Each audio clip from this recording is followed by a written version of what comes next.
మట్టి పొరల కింద దాగి ఉన్న 900 ఏళ్ల నాటి రహస్యం ఇప్పుడు వెలుగు చూసింది. రాజస్థాన్లోని ఒక అద్భుత నాగరికత ఆనవాళ్లు బయటపడ్డాయి.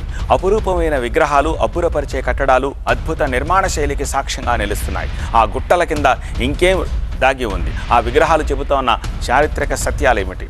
అసలు ఆ కాలంలో అక్కడ ఏం జరిగింది? రాజస్థాన్లోని ఖతేడి తహసీల్ ఇప్పుడు చరిత్రకారుల సరికొత్త గమ్యస్థానంగా మారింది. క్యోందా గ్రామంలోని మట్టి పొరల్లో దాగి ఉన్న రహస్యాలను ఛేదించేందుకు పురావస్తు శాఖ గత 2 నెలలుగా నిశితంగా పరిశోధనలు చేస్తోంది. ఈ శాస్త్రీయ తవ్వకాల్లో సుమారు 900 ఏళ్ల కిందటి ఒక అద్భుత దేవాలయ పునాదులో గోడల శిథిలాలు బయటపడ్డాయి. ఇక్కడ వెలుగు చూసిన కట్టడాలు 11, 12వ శతాబ్దాల కాలానికి చెందినవని పురావస్తు శాఖ అధికారులు నిర్ధారించారు. ఆ కాలంలోనే ఈ ప్రాంతం అత్యున్నత నిర్మాణ శైలికి, ఇంజనీరింగ్ నైపుణ్యానికి కేంద్రంగా విరాజిల్లినట్టుగా ఈ శిథిలాలు సాక్ష్యమిస్తున్నాయి. కేవలం రాతి కట్టడాలే కాకుండా ఇక్కడ లభించిన లక్ష్మీదేవి, గణేశుడి విగ్రహాలు నాటి ఆధ్యాత్మిక వైభవాన్ని కళ్ళకు కడుతున్నాయి.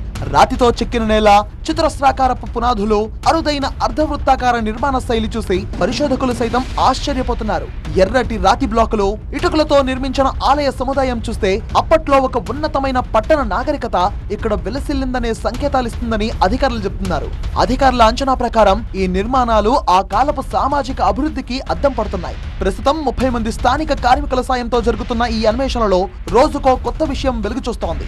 కేవలం ఆలయమే కాక ఈ ప్రాంతంలో వేల ఏళ్లు ఒక సాంస్కృతిక జీవనం కొనసాగిందనేందుకు బలమైన ఆధారాలు లభిస్తున్నాయి.